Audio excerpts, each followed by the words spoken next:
Good afternoon, Facebook friends and YouTube followers and Twitter followers and Daily Motion followers. This is Rich again, back for your second video blog of the day for Wednesday, January 14th, 2015, around 3:18 p.m. in Billerica, Massachusetts. It's a damp and cloudy day. We got some spits of snow, but nothing significant, so only about 23-24 degrees.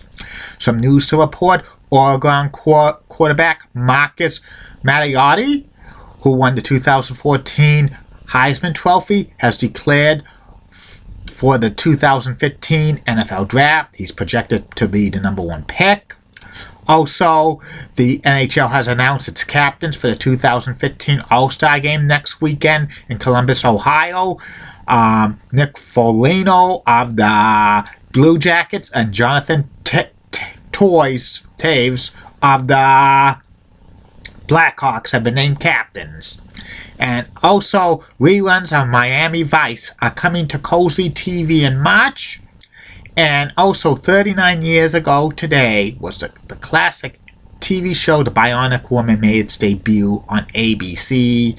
And 14 years ago today was the infamous match at WCW Sin where Sid Vicious broke his leg when he blotched a move off the top rope. It was a gruesome leg injury. He suffered a broken fibula and tibia. And that's about it on that.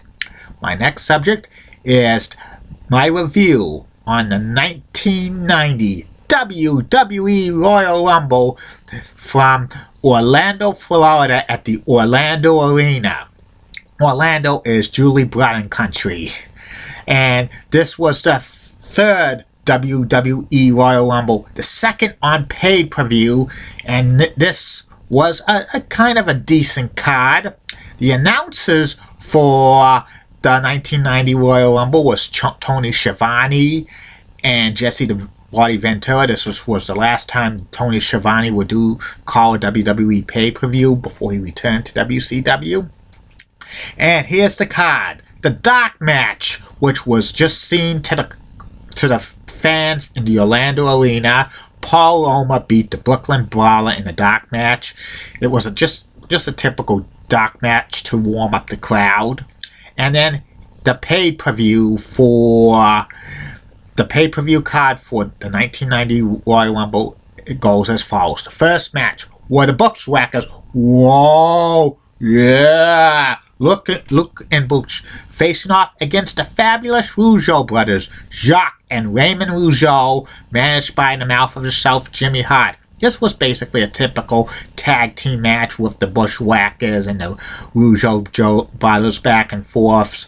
Jimmy Hart got involved in the match somehow and stuff like that. It was a basic comedy routine by the Bushwhackers and the Rougeaus. The ending of the match had like Butch trip Jacques Rougeau, and then Luke and Butch used the battery ram on Raymond for the 1, 2, 3, and the Bushwhackers won, and they licked the referee. Bushwhackers were a comedy tag team, but they were fun. They used to be the Sheepherders in other regional territories that were violent and stuff, and they were heels, but when they came to the WWE, they became the good old-fashioned, fan-friendly faces, the Bushwhackers, which made them a lot of money. I loved them better as the Sheepherders, but the Bushwhackers were pretty good as a comedy tag team. I'm surprised they never won the WWE Tag Team Championship. And this was the last match that the fabulous Rougeau brothers, Jacques and Raymond, tagged together because Raymond retired full-time after this match as a regular competitor to join the WWE French broadcasting team, and Jacques Rougeau became the Mountie.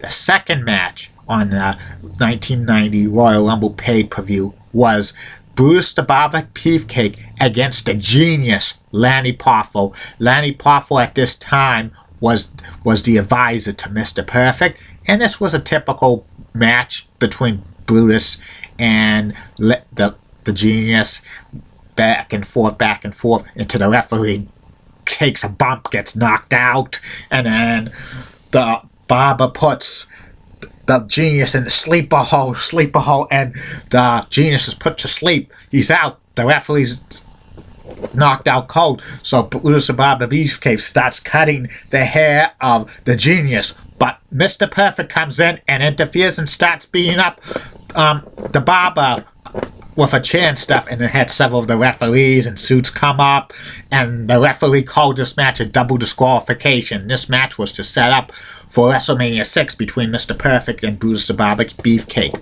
The third match of the Royal Rumble card was Greg the Hammer Valentine with the mouth of the shelf Jimmy Hart in his corner against Rugged Ronnie Garvin in a submission match. This submission match was culminated this feud between Garvin and Valentine, which started in April of 1989 on an edition of WWE Superstars of Wrestling when Ronnie Garvin beat Greg the Hammer Valentine in the match, and Valentine challenged Garvin to the following week to a retirement match.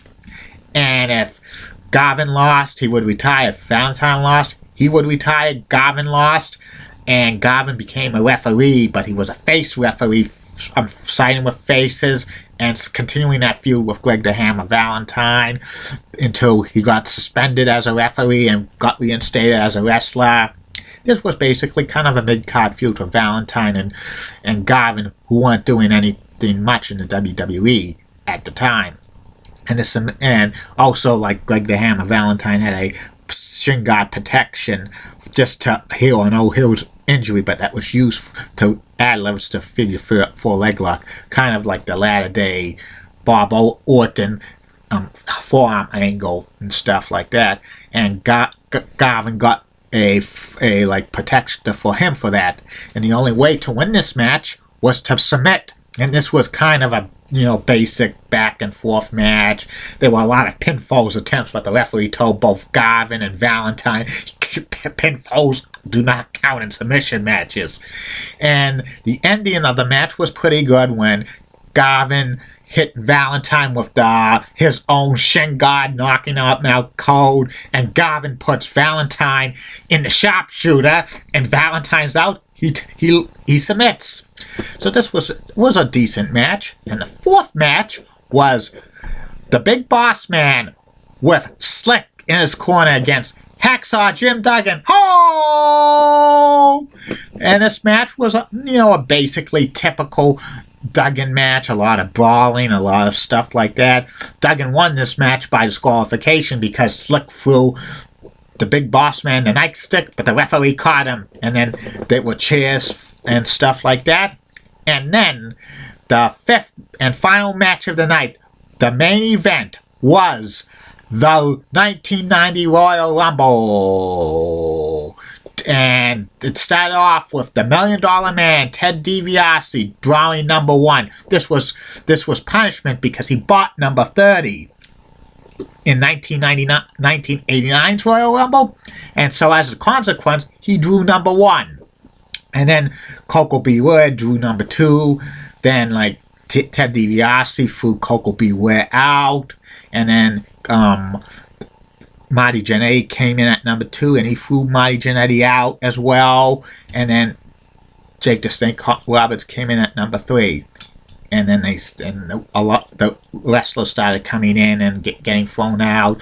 Some angles started here, like the American Dream, Dusty Rhodes, and Macho Man Randy Savage started their feud in this Royal Rumble. Also, Demolition took out Andre the Giant, and Rowdy Piper and Bad News Brown were fighting to the back because they got thrown out together, I think. And also like a surprise elimination when Akeem was eliminated by Jimmy Superfly Snuka. About 5-6 wrestlers throughout Earthquake and stuff. But the main thing that happened in this Royal Rumble match was the first lockup for Hulk Hogan, who drew number 25, and the Ultimate Warrior. Hogan was the WWE champion at the time, and the Warrior was the WWE Intercontinental champion at the time. Once they eliminated people, it was just down to the Warrior and Hogan, at the time there were still 4 more competitors coming in. They locked up, and it was this was a sign for things to come and stuff like that. But they didn't eliminate each other. Then the rest of the crew, the wrestlers left were the Barbarian and Ravishing Rick Rude.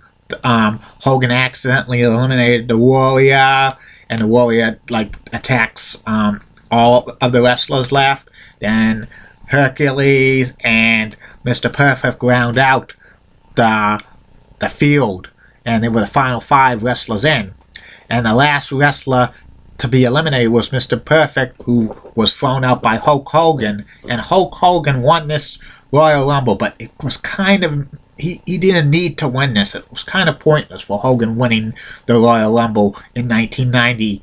They should have had the Ultimate Warrior win this Royal Rumble. He throws out Hulk Hogan, and people are shocked about that.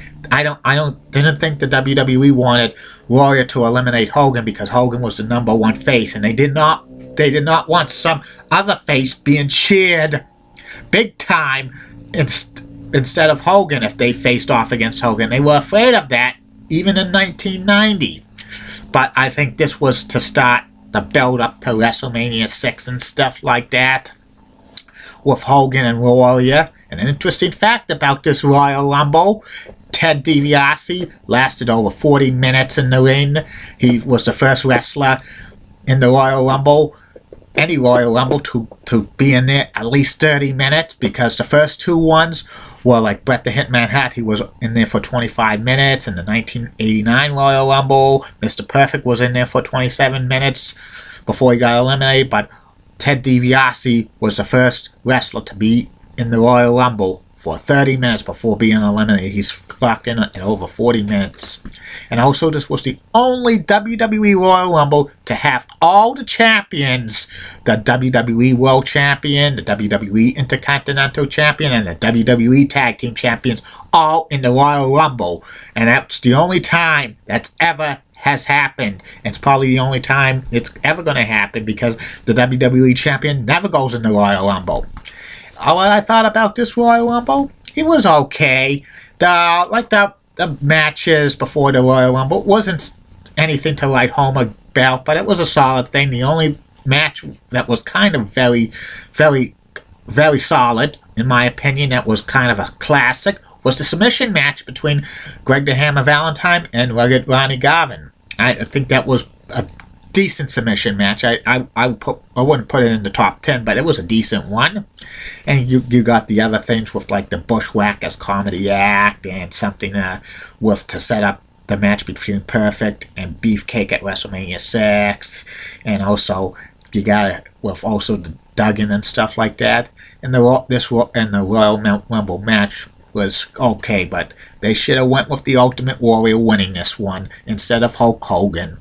And that's about it on that. Tomorrow's Royal Rumble review will be about the 1991 Royal Rumble, which happened in Miami, Florida, which the main event, for the first time ever, the WWE title was defended at the Royal Rumble when Sergeant Slaughter, who was a turncoat of the America at the time and an Iraqi sympathizer, faced off against the WWE champion at the time, the Ultimate Warrior. And tonight's personality profile blog will be about Roger Clemens, 7-time Cy Young Award winner. See you later, Facebook friends, YouTube followers, Twitter followers, and Daily Motion followers. Bye now.